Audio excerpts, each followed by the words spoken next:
And I want to tell William Ruto, I heard him saying that Azimio cannot be anything without ODM. He is lost. The ODM of Raila Odinga is not the ODM of today. What William Ruto is holding is a shell of ODM, the fake one, of Junet Mohammed, Gladys Wanga, and Oburu Odinga. The ODMB, the one with the people, is gone and is in one term.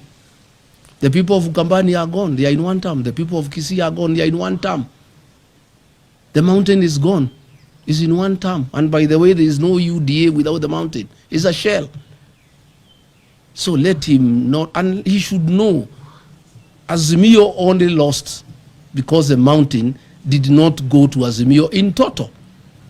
As we talk, the mountain, Azimio, United Opposition, ODMB, all of us are in one term. We'll get 70+1 and we'll make him one-term president.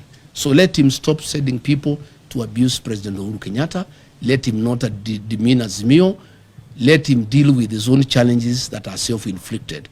He mismanaged politics. He mismanaged the country. He made corruption a way of life. He made lies as his trademark.